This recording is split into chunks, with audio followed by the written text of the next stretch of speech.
Hello friends, अनूठी में आपका स्वागत है।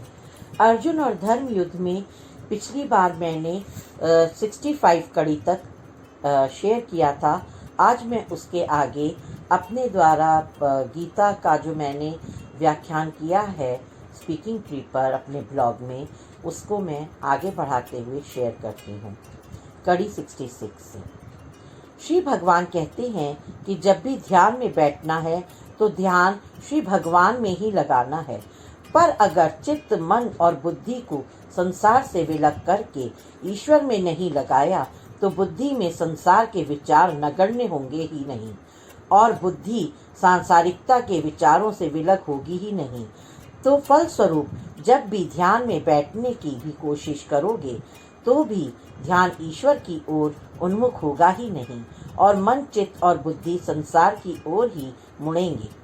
इसलिए जरूरी है कि धीरे धीरे बुद्धि को श्री भगवान की ओर मोड़ ले और उन्हीं का ध्यान, मनन, चिंतन करें।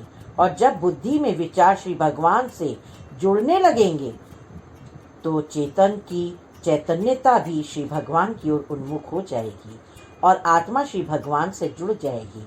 अब जब श्री भगवान से चित्त, विचार, बुद्धि, आत्मा जुड़ने लगेंगे तो फिर प्रयास यही करना है कि संसार से जुड़े तामसिक या मात्सर्य के विचार मन में ना उठें, जिससे बुद्धि भ्रमित ना हो। मन की प्रवृत्ति चंचल और चलायमान होती है, इसलिए इस पर सख्त ईमानदार दृष्टि रखनी होती है और दृष्टि से मन को श्री भगवान में लगाना है। यानी जो मन है बड़ा धृष्ट होता है, वो सुनता नहीं है, उसको दृढ़ता से भगवान में लगाना है, उसको चेक करना है, उसको कंट्रोल करने के लिए उस पर ईमानदारी से चेक करना है कि ये वाकई में चंचल हो रहा है और उसको भगवान में लगाना है। और जब ये स्वतः ही श्री भगवान से जुड़ने लगेगा तो अंतर में परम आनंद की स्थिति को प्राप्त करता है और इससे केवल वही अंतर में महसूस कर पाता है। और जब इस आनंद का स्वाद उन्हें मिलता है तो स्वतः संसार से जीव विमुख होता जाता है और श्री भगवान में रमने लगता है। और इसी प्रकार के भक्त स्वयं को परम तत्व के रूप में और संसार को भी अपने ही परम तत्व रूप में देखते हैं और इसी प्रकार निर्मल, निश्चल, निस्वार्थ, शाश्वत, अविनाशी इतने सुंदर रूप को सब में और अपने अंतर में समान रूप से देखने लगते हैं और यही निर्मल योग का रूप है।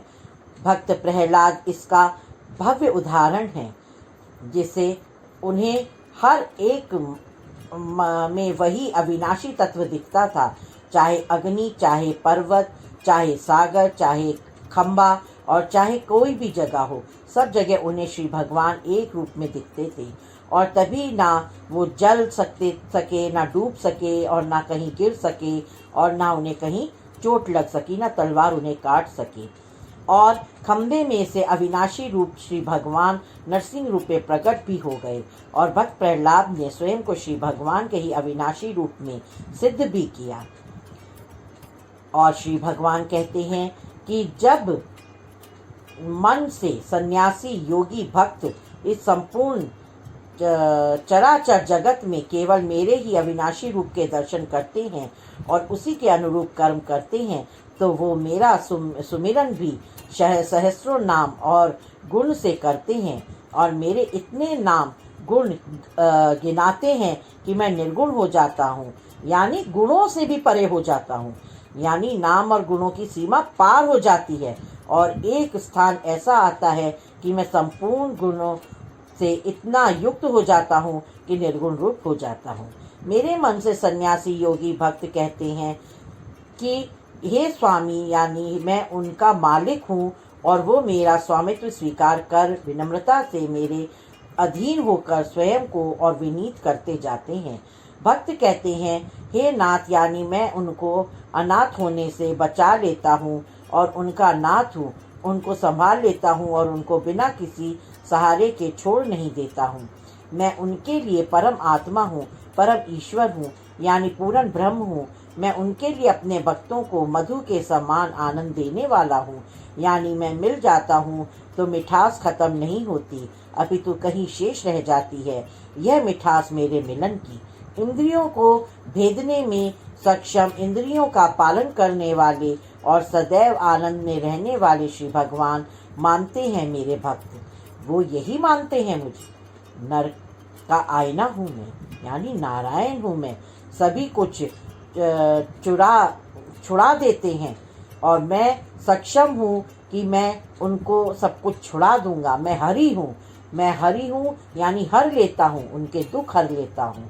श्री भगवान के भक्त उन्हें अच्युत, कभी भी विनिष्ट ना होने वाला अविनाशी तत्व मानते हैं।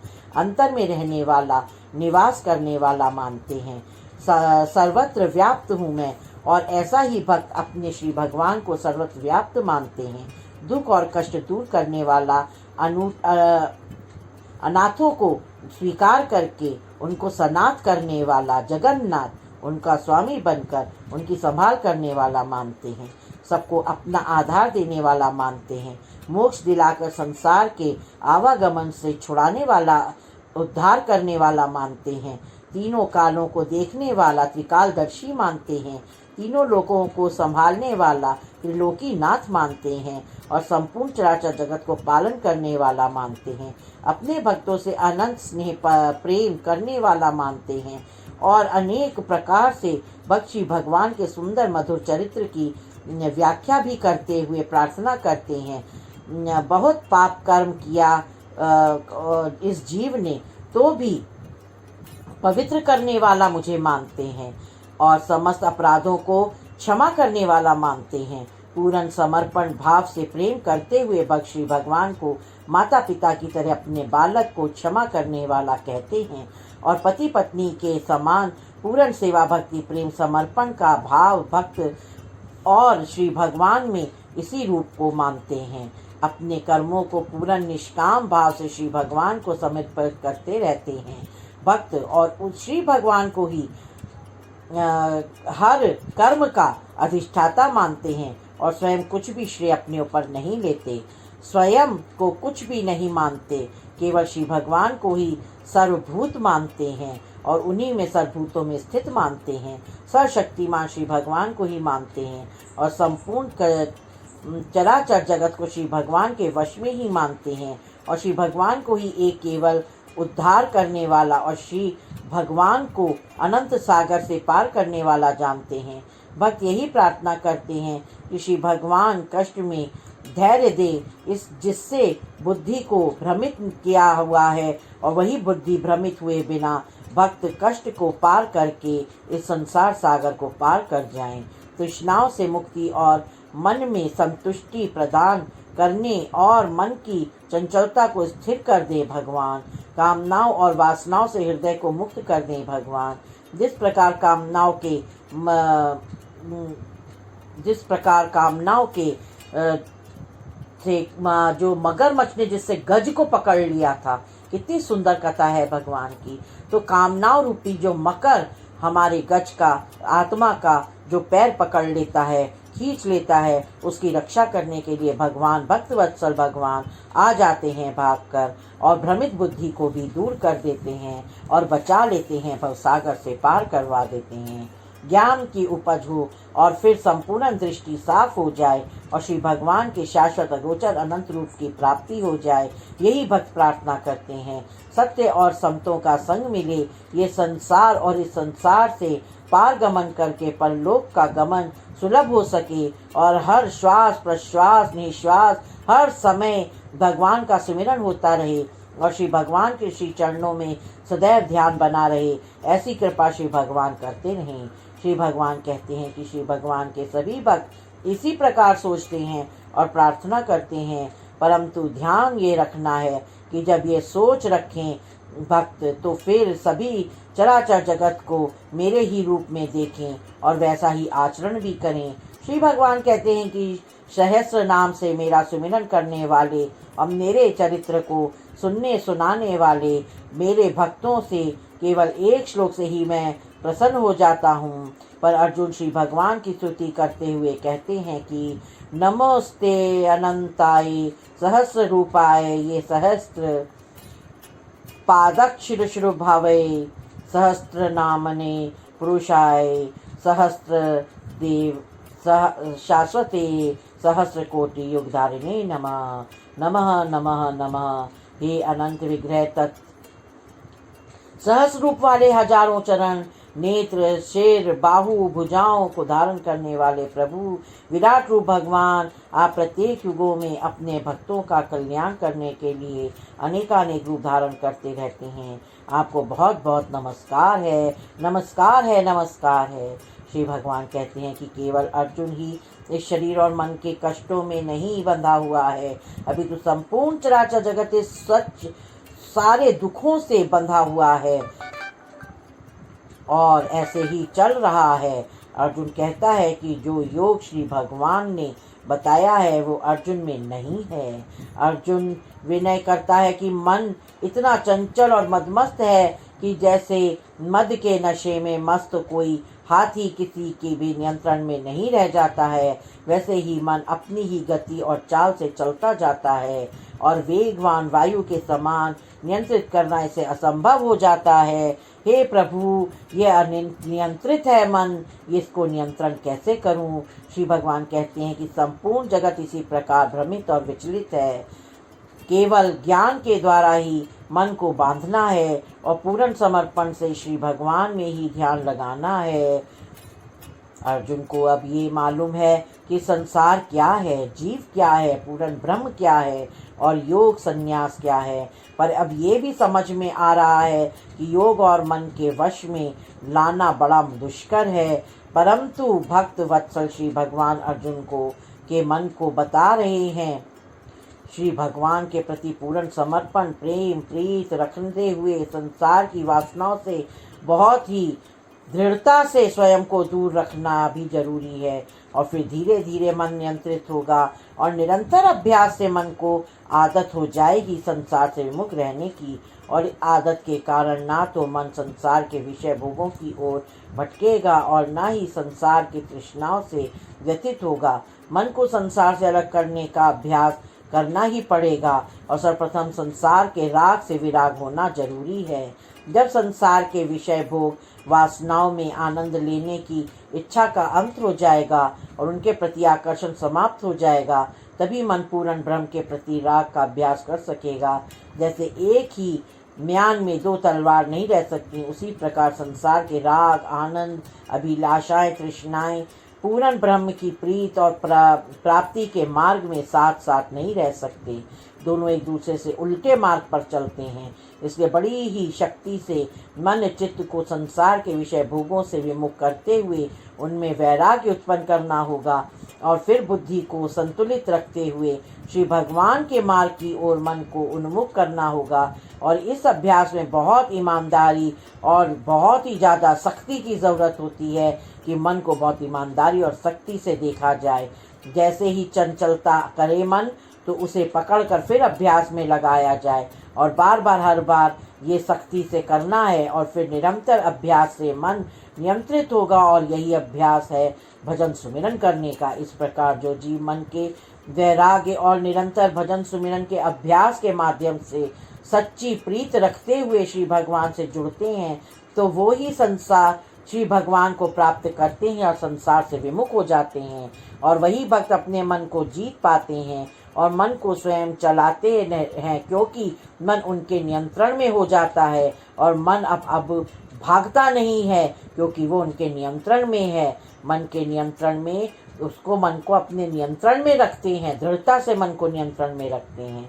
अर्जुन को संशय है कि यदि जीवन भर कोई भक्त श्री भगवान को समर्पित होकर योग करता रहे, परंतु मृत्यु के समय यदि उस योगी का चित्त हरि नाम से भटक कर किसी और दिशा में हो जाए तो तृष्णा में चित्त हो जाने के कारण उस योगी भक्त को मोक्ष नहीं मिलेगा, अपितु वो भक्त अपनी तृष्णा के अनुरूप जन्म लेगा।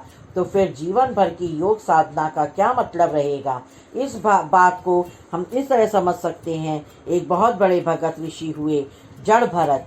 सारा जीवन उन्होंने श्री भगवान की भक्ति योग में लगाया, परंतु एक दिन एक गर्भिणी हिरणी को सिंह से बचाते हुए भागते हुए देखा।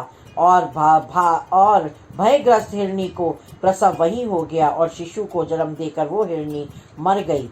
दयालुतावश भगत जड़ भरत उस नन्हे से शिशु को अपने साथ ले आए और धीरे धीरे उस हिरण के बच्चे के मुंह में फंसते चले गए।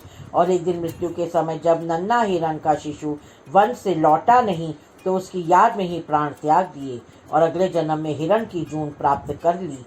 पर योग भक्ति के कारण उन्हें कुछ भी विस्मृत नहीं हुआ था और उनको सारी परिस्थितियां याद थीं, सब स्मरण था और उन्होंने हिरण जून में के अपने ही मन में भगवान की भक्ति करते हुए, प्रार्थना करते हुए, क्षमा मांगते हुए पुनः अपने योग के आगे के मार्ग पर बढ़ते हुए मुक्ति को प्राप्त किया। यही श्री भगवान अर्जुन को समझा रहे हैं कि मेरा योगी भगत जब अंतिम समय में भटक भी जाए तो भी केवल मेरे सुमिरन मात्र से उस स्वर्ग का सब कुछ भोगता है, देवताओं को जो सुलभ होता है और मनुष्य से देवता जिनको प्राप्त कर लेता है। मेरा भक्त और अपने योग साधना के अनुरूप वो स्वर्ग में सुगंधी अप्सरा वैभव आनंद भोगता है तो अन्य किसी को भी दुर्लभ है।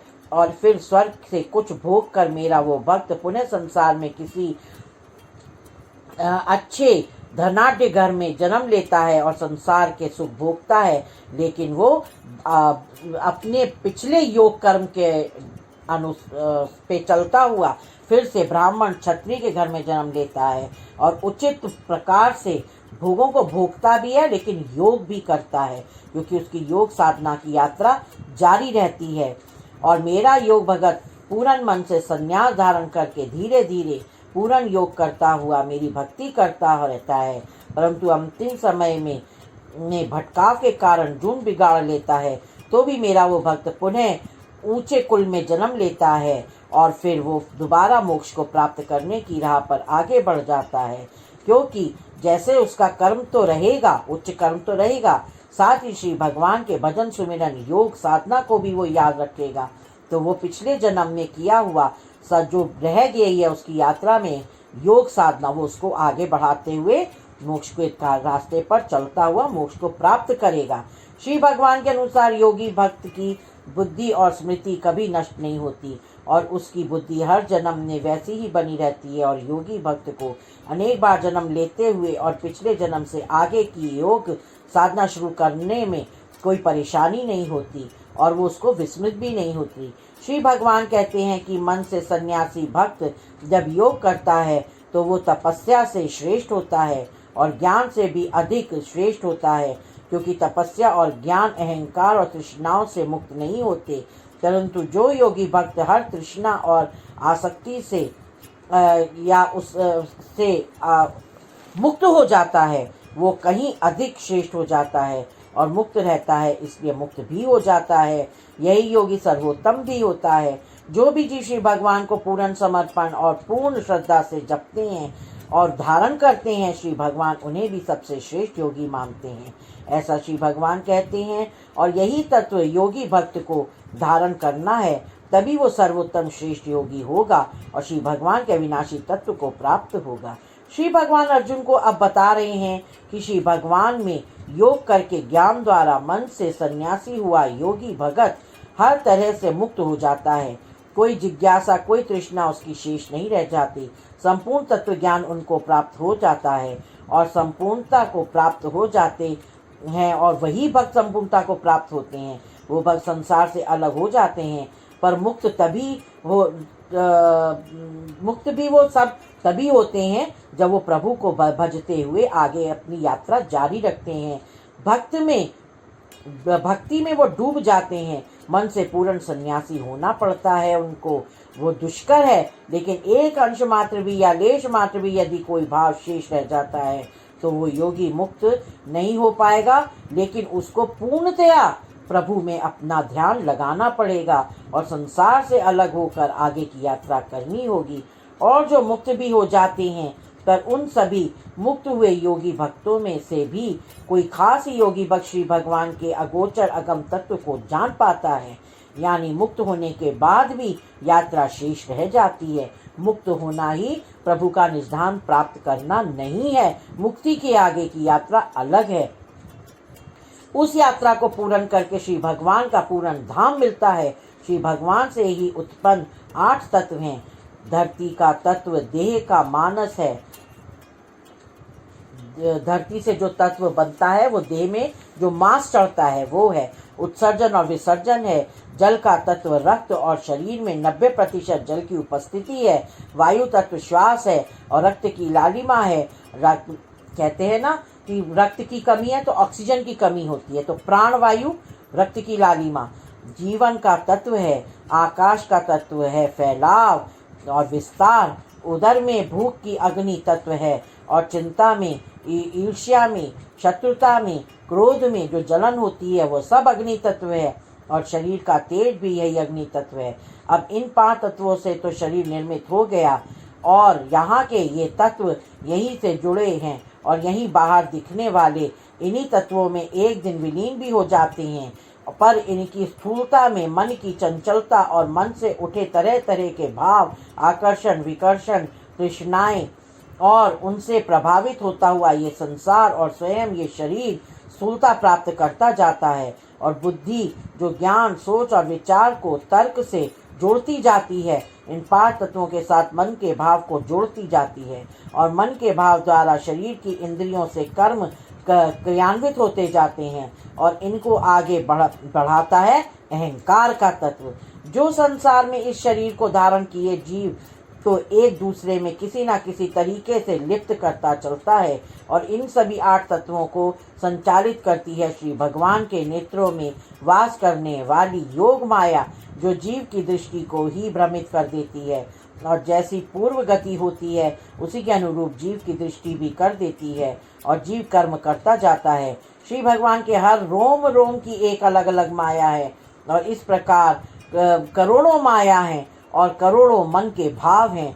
जिस प्रकार एक पहिया बार बार घूमता दिखता है और हकीकत में उस पहिए को एक धुरी घुमाती जा रही है, धुरी को एक लंबा बांस या लौह दंड धारण करता है और उस दंड को सबसे अंदर निर्मित यंत्र घुमाता है। हकीकत में देखिए ये तरीका है, ये इसकी फिजिक्स है और उस यंत्र को ईंधन चलाता है। उसी प्रकार माया भी श्री भगवान से उपचित है और ब्रह्मांड भी, सारा ब्रह्मांड, सहस्र ब्रह्मांड भी श्री भगवान से उपजे हुए हैं। ब्रह्मांड में ब्रह्मांड है, पार ब्रह्मांड है, हजारों सैकड़ों ब्रह्मांड है, पर ये सभी भगवान से उपजे हैं और स्वयं श्री भगवान के संसारी शरीर के जन्म दाता माता पिता भी श्री भगवान से उपजे हैं। जैसे मोती की माला केवल एक पेच से जुड़ी रहती है, उसमें हजारों मोती भी जुड़ जाते हैं, चाहे उसकी कितनी भी लड़ियां बन जाएं। संपूर्ण ब्रह्मांड का ओजस्व रूप श्री भगवान ही है। सदा रहने वाला एक ऐसा भी श्री भगवान है जिसने सब उत्पन्न होते हैं। जैसे एक प्रमुख बरगद का वृक्ष होता है, परंतु उसकी अपनी लटकती हुई जड़ें इतनी फैलती जाती हैं कि दूर दूर तक उसका स्वरूप निकलता जाता है और ये पता नहीं चलता कि असली मूल बरगद कौन सा है, वही नज़र नहीं आता। उन सब में वो कहीं खो जाता है, भीतर छुप जाता है। मूल वृक्ष कौन सा है ये पता ही नहीं चलता। वहीं अटल अपने स्थान पर मूल वृक्ष स्थित है जबकि, लेकिन वो लोगों को नहीं दिखता, पता नहीं चलता। उसी प्रकार श्री भगवान भी अगम अनामी अटल अविनाशी तत्व हैं और अपने जगह पर स्थित है, मूल हैं, पर इतने दूर हैं कि हम विस्मृत कर जाते हैं। इसी प्रकार श्री भगवान सत्व रज तम इन सभी गुणों से इतने ऊपर हैं कि निर्गुण स्वरूप हैं और जो भी योगी भक्त इन तत्वों से ऊपर उठकर श्री भगवान से जुड़ेगा वही श्री भगवान के मूल स्वरूप तक पहुँचेगा, वरना अनेक माया में भ्रमित होता हुआ ऐसे ही घूमता रह जाएगा और विस्मृति में इस बरगद रूपी वन में भटकता रह जाएगा और अपने मूल को स्वरूप को प्राप्त कभी नहीं कर पाएगा, जान नहीं पाएगा। तो फ्रेंड्स, आज यही मैं समाप्त करती हूँ कड़ियाँ। मैं आशा करती हूँ आपको आनंद आया होगा। आप मेरे स्पीकिंग ट्री पर मेरे ब्लॉग विचार मंथन छवि मेहरोत्रा का ब्लॉग, आप इसमें आगे की कड़ियाँ और सब और भी चीज़ें पढ़ सकते हैं और आनंद उठा सकते हैं। राधा स्वामी, जय श्री कृष्णा।